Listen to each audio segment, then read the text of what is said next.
할렐루야, 주의 사랑으로 사랑합니다.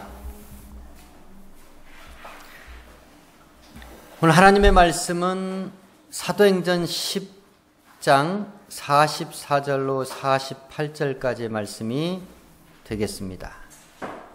사도행전 10장 44절로 48절까지의 말씀,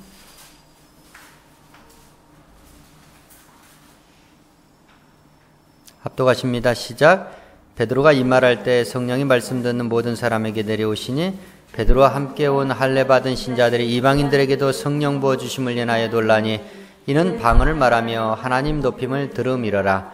이에 베드로가 가르되 이 사람들이 우리와 같이 성령을 받았으니 누가 등이 물로 세례 줌을 금하리요 하고 명하여 예수 그리스도의 이름으로 세례를 주라 하니라. 저희가 베드로에게 수일도 유하기를 청하니라. 아멘.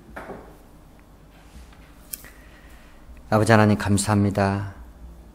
오늘도 주께서 예비하신 장소에서, 거룩한 장소에서, 세상에서 묻은 우리의 신발의 먼지를 떨어버리고 거룩한 마음과 육체로 하나님 앞에 온전히 드려지기 위해서 산 제물로 이 자리에 있는 하나님의 권속들, 하나님께서 한량없는 주의 은혜로 축복하여 주시옵소서. 하나님, 우리의 삶이 항상 주 그리스도 안에서 이루어지고 있는 줄 믿습니다. 아버지 하나님, 정말 귀한 아들, 하나님께서 택하시고 부르신 아들, 아버지 하나님, 지금 현재의 삶은 고난 가운데, 역경 가운데 있지만 그 가운데서 정말 주님께서 귀한 아들을 너무나 축복하여 주셔서 조금도 부족함 없이 감사하며 자족하며 주님의 이름을 드높이며 늘 주님을 찬양하는 참으로 기쁜 삶을 살게 해주심을 감사합니다. 하나님 앞에 드리는 이 감사의 예물을 받아 연락하여 주시고 하나님 귀한 아들의 삶이 더욱더 복되게 하여 주시고 기름지게 하여 주시고 풍성하게 하여 주시고 하나님이 주시는 그 귀한 그 소유를 오직 하나님의 영광을 위하여 바치게 하여 주시옵소서. 그만한 믿음을 귀한 아들에게 허락하여 주시옵소서. 선한 청지기로서 귀한 복된 생애를 살게 주시옵소서. 예수 이름으로 감사하며 간절히 기도하옵나이다. 아멘. 우리 사람들에게 있어서 인생을 살면서 제일 중요한 일이 있다면 그것은 일륜지대사 결혼입니다. 창조시로부터 하나님께서 남자와 여자로 만드시고 남자와 여자가 부모를 떠나서 한 몸을 이루어야 한다는 말씀이 있습니다. 바로 우리 인생들에게 하나님께서는 결혼을 허락하신 것입니다. 바울 서신에도 고린도전서 7장 1절로 2절은 말씀합니다.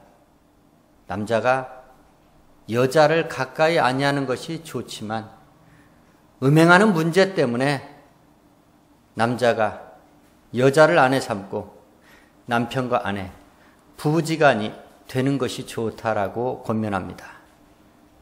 결혼은 우리 인생에 있어서 참으로 귀한 일생일 때 단 한 번 하는 가장 중요한 일 가운데 하나가 바로 결혼이라고 할 수 있겠습니다. 성경에도 사람들 보기에 예수님의 모친과 부친이었던 요셉과 마리아, 그 둘은 예수님께서 성령으로 잉태하기 전에 정혼한 사이였습니다. 예수님께서 물을 가지고 포도주로 만드신 갈릴리 가나에서 행하신 첫 번째 이적의 현장, 그곳이 바로 혼인잔치의 현장이었습니다. 정말로 우리 사람들에게 있어서 육체 인생에 있어서 가장 소중한 일은 더 말할 나위 없이 바로 결혼이라고 말씀을 드릴 수 있겠습니다. 자, 이와 같이 육체적 결혼을 하나님께서 축복하시고 우리 인생들에게 허락하셨는데, 저와 여러분, 믿는 저와 여러분에게는, 하나님을 믿고 섬기는 저와 여러분에게는 이 육체적 결혼만이 다가 아니라는 겁니다. 전부가 아니라는 겁니다. 세상 사람들은 그것을 다라고 생각합니다. 그것을 전부라고 생각합니다. 그렇기 때문에 노아의 때 홍수로 이 세상을 심판하기로 작정되어 있었음에도 불구하고 당대 의인이었던 하나님의 사람 노아의 말을 청종하지 않고 그들은 열심히 먹고 마시고 장가가고 시집가는 그 일에만 몰두했더라 성경은 말씀합니다. 바로 인생이 무엇이냐? 먹고 마시고 시집가고 장가가는 일입니다. 롯의 때 있었던 것처럼 사고 팔고 심고 열심히 집을 짓고, 바로 그와 같은 일이 우리 인생사에서 중요한 일이라고 할 수 있습니다. 오늘 말씀의 주제 결혼입니다. 결혼. 이 육체적 결혼만이 결코 다가 아니라고 성경은 말씀합니다. 하나님이 선택한 백성, 이스라엘 백성들, 그들은 영적으로 하나님의 아내라고 말씀을 합니다. 호세아서에, 에레미야서에 하나님께서 말씀합니다. 나는 너희들의 남편이다. 난 너희들에게 장가들겠다 라고 말씀합니다. 그러면 신약시대 저와 여러분, 교회 지체된 저와 여러분, 성도들과 우리 예수님의 관계는 무슨 관계일까요? 마찬가지입니다. 부부 관계입니다. 신랑과 신부 관계입니다. 계시록의 19장 6절로 9절의 말씀에는 어린 양을 위한 혼인잔치가 이미 예비되어 있다라고 말합니다. 그리고 그 기약한 때가 이르는데 바로 아내가 이미 준비되어 있다라고 말합니다. 그 아내는 곧 성도, 옳은 행실을 하는 성도, 바로 교회를 말합니다. 그래서 예수님과 교회의 관계는 신랑과 신부의 관계이다. 구약시대 이스라엘과 하나님의 관계 또한 신랑과 신부, 부부지간의 관계라는 겁니다. 바로 영적 결혼에 대해서 말씀을 하고 있는 것입니다. 그러면 영적 결혼, 하나님과 예수님과 죄인된 저와 여러분 인간들이 어떻게 결혼을 할 수 있느냐? 결혼하는 방법을 하나님께서는 두 가지로 말씀해 주고 있습니다. 세상에 약혼식이 있고 결혼식이 있는 것처럼 하나님과 저와 여러분의 관계에도 함께 동거하는, 영원히 부부지간으로 살 수 있는 방법 두 가지를 주셨는데, 하나는 물세례, 침례요, 다른 하나는 성령 세례를 말씀드릴 수 있겠습니다.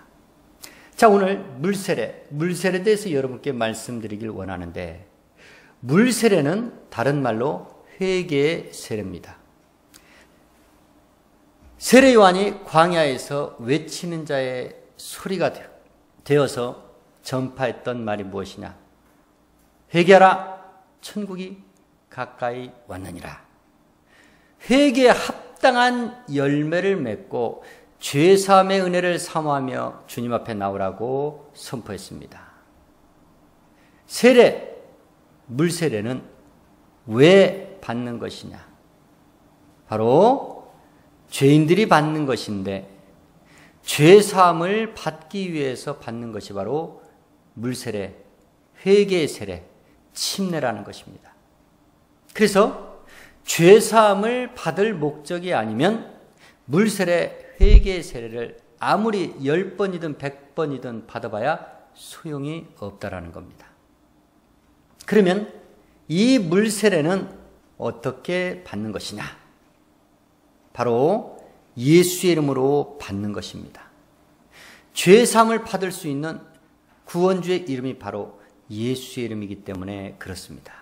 오늘 본문 말씀에도 물세례를 받을 때 베드로가 예수의 이름으로 세례를 주었더라 말씀하고 있습니다. 반드시 세례를 받을 땐 누구의 이름? 자기 이름으로 받는 것이 아니고 예수의 이름으로 받는 것이다. 예수의 이름. 그러면 세례를 받을 때 자기 혼자 받는 것이냐?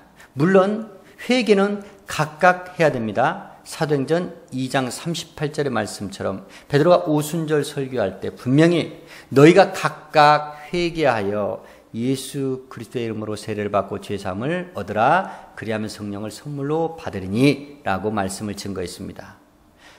회개는 물론 각각 하는 것이지만 세례를 받을 때, 저와 여러분이 세례를 받을 때 혼자 받는 것이 아닙니다.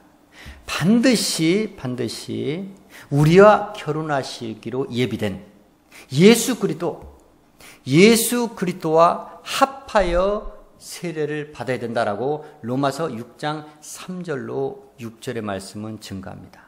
반드시 예수 그리스도와 합하여 세례를 받아야 됩니다. 어떻게?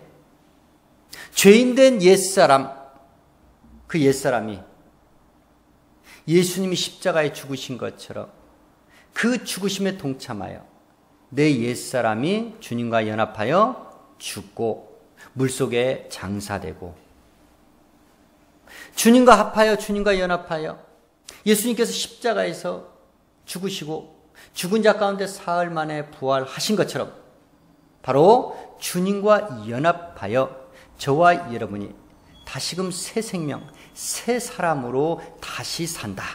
주님과 합하여 새로운 인생을 출발한다는 의미에서 물속에서 다시 나오는 겁니다. 그러니까 세례를 받을 땐 반드시 자기의 옛사람을 물속에 장사를 지내야 됩니다. 죄인된 옛사람을 반드시 물속에 수장을 시켜야 됩니다. 그러지 않으면 저와 여러분이 세례를 받은 목적, 그 이유를 우리는 달성할 수 없다라는 겁니다. 자, 그러면 이와 같이 물세례, 회개의 세례를 받은 사람들, 즉 세상 육체의 사람들로 말하면 약혼식을 한 사람들은 이제 그 다음에 무엇을 해야 되느냐? 바로 결혼식을 해야 됩니다. 결혼식이 무엇이냐? 영이신 하나님의 영과 죽어있던 내 영이 이제 합해지는 걸 말합니다. 영접하는 자, 그 이름을 믿는 자들에게 죽어있는 내 영이 하나님의 영을 영접하는 겁니다. 받아들이는 겁니다. 그 영은 내게 들어올 때 살리는 영이 되어서 내 죽어있던 영이 이제 다시 살아나게 된다는 겁니다. 최초에 육체 아담을 지으실 때 흙으로 육체를 지으시고 그 코에 생기를 불어넣어 영원히 살 수 있는 생명을 주셨던 것처럼 저와 여러분이 하나님의 영, 성령을 받음으로 말미암아 죽어있던 영이 소생하여 다시금 최초의 인간, 최초의 사람, 최초의 하나님께서 창조하신 영적 존재, 바로 죄를 짓기 전, 범죄 이전의 아담으로 다시 돌아간다는 겁니다. 저와 여러분, 이제는 우리가 해야 할 일이 있습니다. 물세례와 성령 세례를 주시는 목적이 무엇이냐?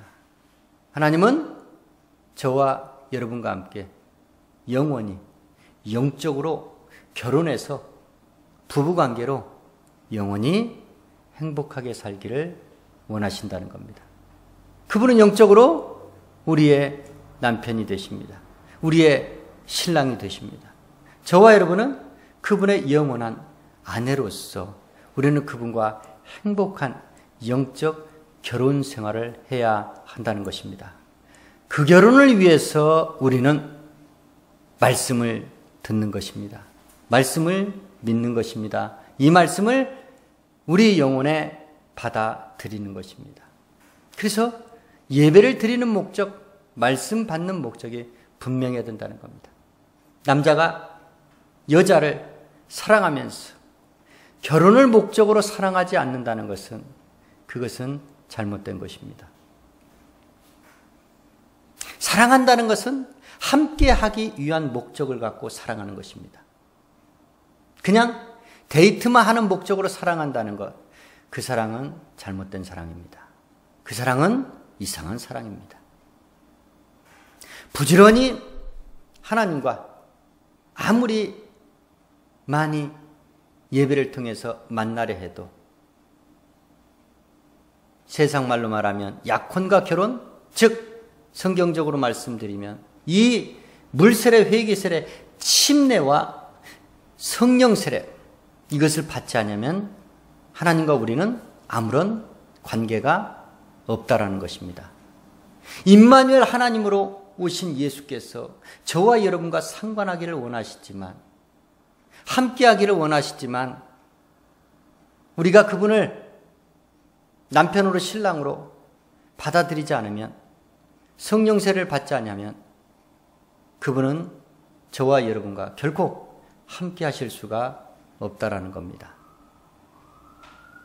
회개를 의미하는 물세례, 침례, 그리고 구원의 보증 성령 세례, 이것을 받지 않으면 하나님과 저 여러분은 결코 동거할 수 없고 동행할 수 없고 영원히 함께 살 수가 없다라는 겁니다. 그런 사람에겐 결코 구원이 있을 수가 없습니다. 저와 여러분, 세상 사람들, 지금 홍수 이전 노아 때 살았던 사람들처럼 오직 육체적 결혼이 전부이고 육체적 관계가 가장 소중하다고 믿고 열심히 거기에 빠져 사는 저 불쌍한 인생들에게 하나님과 우리 인생들이, 하나님과 사람들이 영적 결혼을 할 수 있다라는 이 중요한 말씀, 이 소중한 말씀, 이 구원의 메시지를 저들에게 꼭 전파하고 증거해야 되는 사명이 저와 여러분에게 있다는 것을 믿으시길 주의 이름으로 축원합니다. 그 진리의 말씀을 반드시 가장 자기가 사랑하는 사람들에게 먼저 전해서 그렇게 소중하고 귀한 그 육신의 그 사람들부터 먼저 하나님과 중매해서 그들도 저와 여러분처럼 하나님과 결혼 생활을 시작할 수 있도록 그 결혼 생활을 축복해 줄 수 있는 전도자의 삶을 사시기를 주의 이름으로 축원합니다. 기도하시겠습니다.